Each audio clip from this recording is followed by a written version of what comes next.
Here's my review of Puss in Boots: The Last Witch. Keep in mind, I don't remember the last time I've even seen any of the Shrek movies, and I have know for sure I did not see the first Puss in Boots movie.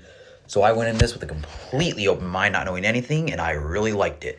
This movie is very funny, and it's actually really heartfelt at times. Basically, what happens is Puss in Boots is he's basically kind of like lost his toll for adventure, and he's burned out of like all eight of his nine lives, so he has one more life and he's embarking on a quest to find this wish to basically wish for his lives back. And it's basically an adventure movie with all like I do know like kind of like the basics of like some of the Shrek humor with like the kind of like play on fairy tales. So basically like Goldilocks and the Three Bears as basically also like kind of side characters, and like they're really funny whenever we go back to them. They're kind of like chasing him, and I just thought this movie was a lot of fun. Like it was just the animation is really cool. There are some parts where it goes to 2D animation at certain times, along with like the color animation, whereas it does like with the Big Bad Wolf is really good with some of the designs to make him look really creepy. It's just amazing.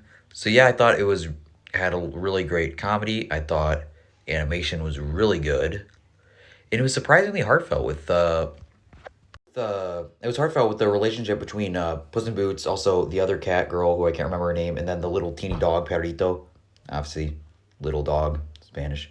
Anyways, with and his backstory is really tragic as he's basically just joking around where he's just saying, "Oh yeah, how my family, they put me in a bag and threw me in the river." And he just like jokes about it, and it's so there's like really dark humor with like that, which is what I know a lot of like the Shrek movies are like with a lot more adult humor. But yeah, I just thought it was a lot of fun, great animation, um, really like intense scenes where like when you see some scenes with a big bad wolf, like Puss in Boots just has like an almost like a panic attack, and so there's some really intense scenes like that, and that's about it. And in terms of wish, in terms of the ending, as for the ending, Puss in Boots decides not to use his wish because he doesn't want to be immortal, and he just decides to stay on one life. And he ends up with Kitty, and then basically they adopt Perrito as like their pet.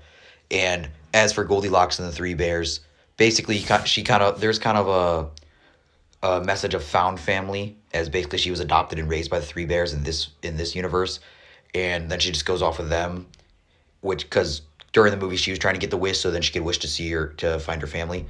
But yeah, I thought this was a lot of fun. It was really funny, great animation, and really heartfelt, and I would definitely recommend it if you just want to see a fun movie.